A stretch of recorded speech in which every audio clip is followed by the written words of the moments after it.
Hola, bienvenidos una vez más a Física Universitaria. Esta vez estamos resolviendo un problemita que fue planteado recientemente en la carrera de Ingeniería en Telecomunicaciones en la Universidad de Las Palmas de Gran Canaria. Bien, el problema consiste en lo siguiente. Se tiene un cubo de lado L que vale 5 metros y está inmerso en una zona donde hay un campo eléctrico y el campo eléctrico vale 6 por X por U de X, es decir, que el campo eléctrico es paralelo al eje X y apunta hacia las X positivas, de este lado, que es donde está el cubo, que es el lado de las X positivas, porque aquí nos ponen el U de X. Y el campo aumenta linealmente con la distancia X medida desde el origen. Bien, entonces, para resolver esta situación, porque lo primero que nos piden es el flujo total del campo eléctrico a través de este cubo, luego nos piden la carga que hay encerrada dentro del cubo, y por último nos dicen que cuánto valdría el flujo del campo eléctrico si el campo vale 3 por U de X más 3 por U de Y, o sea, tiene una componente 3 constante en el eje X, más una componente de 3 también constante en el eje Y. Para hacer la resolución de este problema, yo prefiero el cubo presentarlo de esta forma, es decir, tomar el eje Z perpendicular a la pantalla y solamente ver esta cara y deducir todo lo demás haciendo el análisis correspondiente. He dibujado el campo en esta cara, este campo vale 6, ¿no?, por esta distancia que es 5, este es el valor del campo, que vale en cualquier punto lo mismo porque es constante. Y por ejemplo en este punto he dibujado el campo más pequeño, porque si la distancia X es menor, como el campo depende linealmente con X, el campo será menor. En esta cara, en cualquier punto de esta cara el campo vale 0, porque si X vale 0, 0 por 6 me va a dar 0. Bien, otra cosa que he dibujado es el vector superficie, que para una superficie cerrada los vectores superficies tienen que ser perpendiculares a la misma. Entonces el vector superficie que representa esta cara, que representa digamos una pequeña superficie, una pequeña porción de esta superficie, de esta cara que no la vemos, está perpendicular a nosotros la cara, el vector superficie, diferencial superficie, tiene que ser perpendicular a la superficie que representa. Y lo mismo en este caso, en este y en este. Si los vectores diferencial superficie los hago perpendiculares saliendo de cada cara. Aquí tenemos la cara anterior, que es la que vemos, y el vector superficie sería saliente, y formaría con el campo eléctrico un ángulo de 90 grados. Y la cara posterior, que tampoco vemos, que está detrás de esta, tendría un vector diferencial superficie entrante hacia la pantalla, o sea, saliente desde la pantalla pero hacia atrás, y también formaría con el campo un ángulo de 90 grados. Bien, para calcular el flujo a través de esta superficie vamos a plantear la ley de Gauss.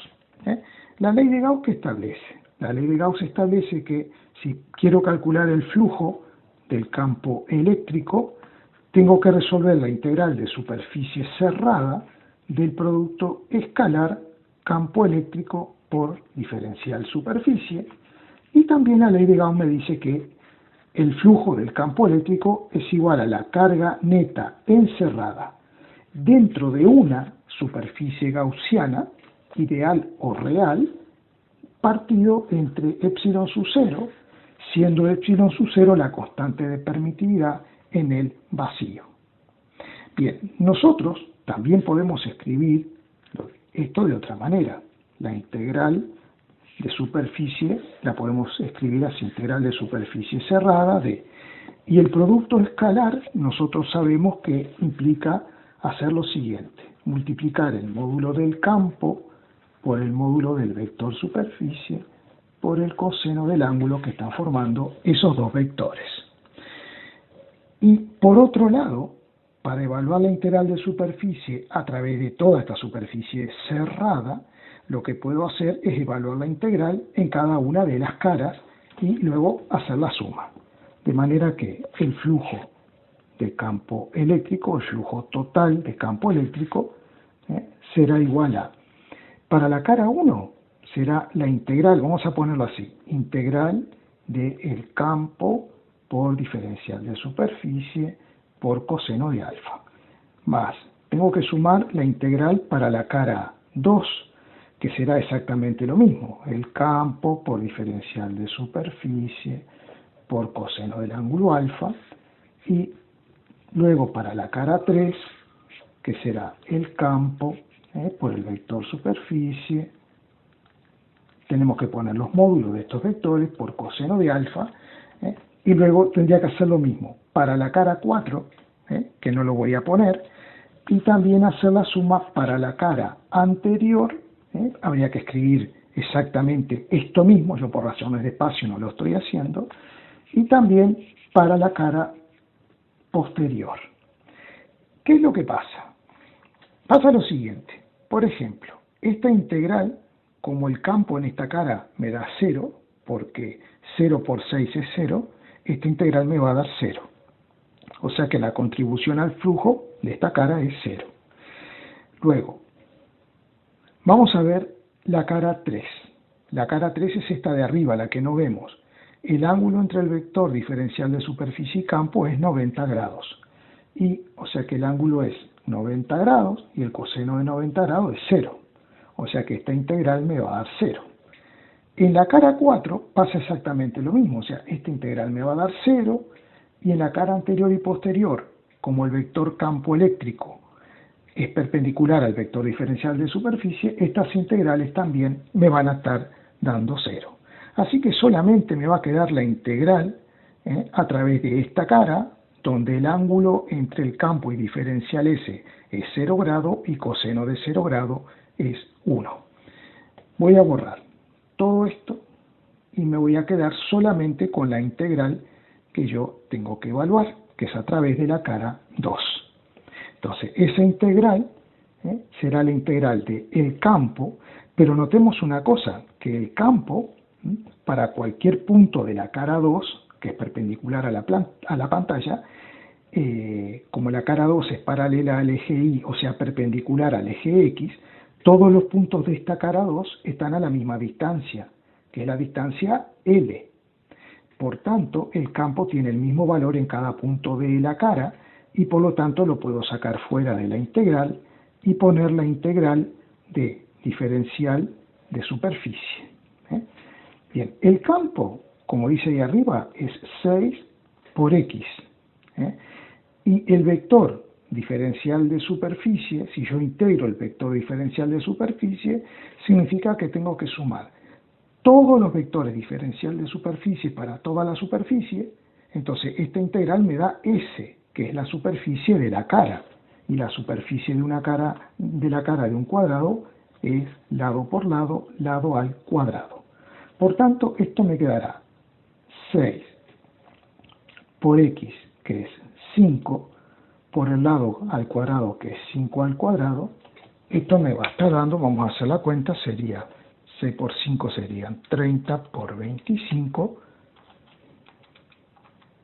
nos está dando 750 newton por coulomb multiplicado por metro cuadrado. Es decir, que la unidad del flujo de campo eléctrico también la podemos leer como newton metro cuadrado por coulomb. Cuidado a no confundir, esto no es Weber. Lo que nosotros medimos en Weber es la unidad del flujo de campo magnético. Que eso quede bien claro. Bien, entonces ahora voy a contestar la parte B, porque ya que tenemos el flujo del campo eléctrico, podemos calcular la carga neta encerrada dentro de este volumen, considerado una superficie gaussiana. Entonces vamos a borrar todo esto para poder calcular esa carga. Despejándola, la carga me queda flujo de campo eléctrico por epsilon sub 0 es igual a la carga neta encerrada en el cubo.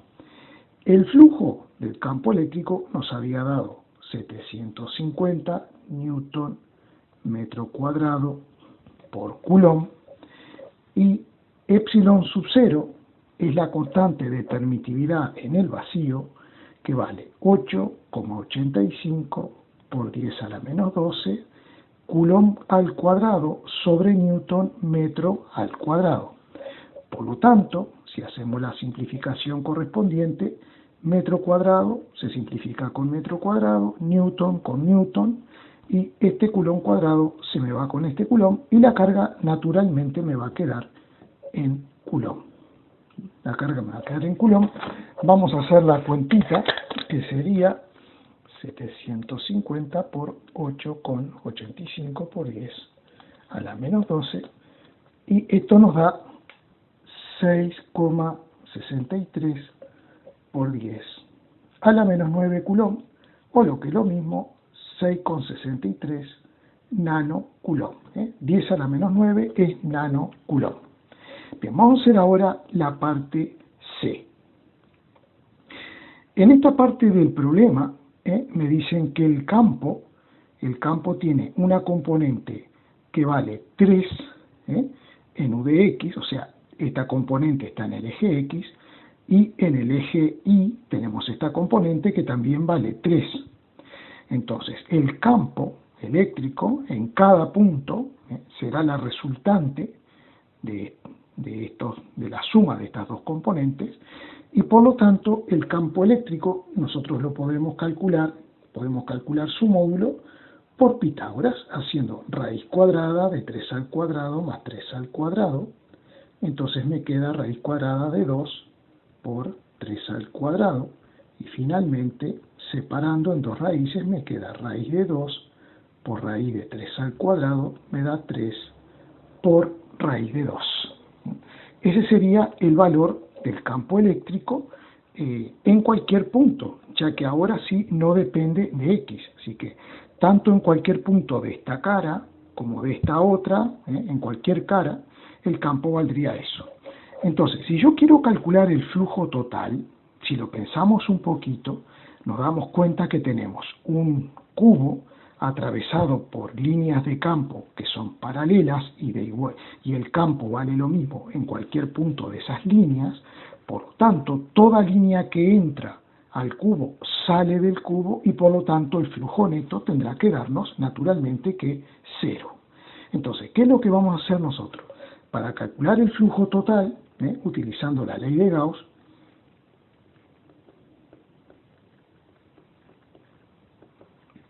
será integral de superficie cerrada del producto escalar del campo por diferencial superficie por coseno de alfa.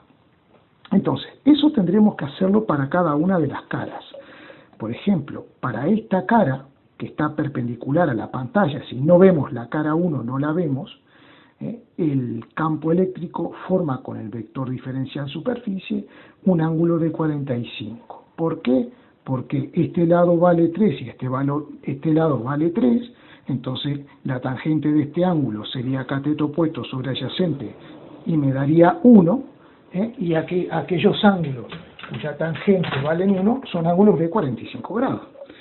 Por lo tanto, me va a quedar que para calcular el flujo total, para hallar el flujo de campo eléctrico total, yo voy a tener que hallar el flujo a través de la cara 1 más el flujo a través de la cara 2 más el flujo a través de la cara 3 más la cara 4 más la cara 5 más la cara 6. Bien, entonces, vamos a ver una cosa. En el caso de la cara 5 y 6, ¿qué caras serían? La cara 5 sería la cara anterior, esta que estamos viendo nosotros. Tengamos en cuenta que si el campo está en el plano de la pantalla, apuntando tal cual se indica, y el vector diferencial S es saliente desde la pantalla, formarán un ángulo de 90 grados, y el coseno de 90 grados será 0.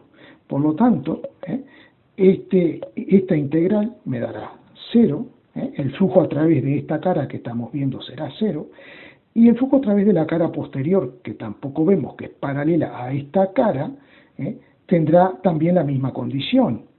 El vector diferencial superficie formará con el campo un ángulo de 90 grados, y coseno de 90 grados será 0, y el flujo me dará 0 a través de esa cara.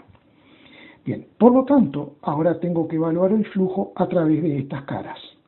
Bueno, vamos a ver para el flujo a través de la cara 1, a través de la cara 1 tendré el módulo del campo, que es 3 por raíz de 2, por la superficie, que será L al cuadrado, por coseno de 45 grados. El coseno de 45 grados, lo vamos a escribir aquí, me da aproximadamente 0,71. Bien, ahora el flujo de la cara 2 me dará 3 por raíz de 2 por L cuadrado por coseno de, tenemos que ver bien qué ángulo forma el campo con el vector diferencial superficie. El ángulo será 90 más este angulito que es 45 son 135. Y el coseno de 135 grados me da menos 0,71. Así que el resultado será 3 por raíz de 2 por L al cuadrado por 0,71. De manera que estamos viendo que cuando yo sume este flujo con este, esa suma me va a dar 0. Así que entonces eso lo podemos poner por aquí. Esto me va a dar 0 y esto me va a dar 0. Ahora tengo que ver y calcular la de las caras 3 y 4. 3 es esta cara y 4 es la cara de aquí abajo. Vamos a borrar esto. Vamos a calcular el flujo a través de la cara 3. Entonces será el módulo, que siempre vale lo mismo, 3 por raíz de 2 por L al cuadrado por coseno de. Vamos a ver, ¿qué ángulo forma DS con el campo? Bueno, el ángulo será de 45 grados, porque este angulito que es 45, que es igual que este, porque estas dos líneas son paralelas, esta cara es paralela a este lado, al eje X. Entonces será por coseno de 45 grados, que eso dijimos que nos daba 0,71. Y el flujo a través de la cara 4 será 3 por raíz de 2 por L al cuadrado por el coseno de, vamos a ver qué ángulo forma esta cara que no la vemos, perpendicular a la pantalla.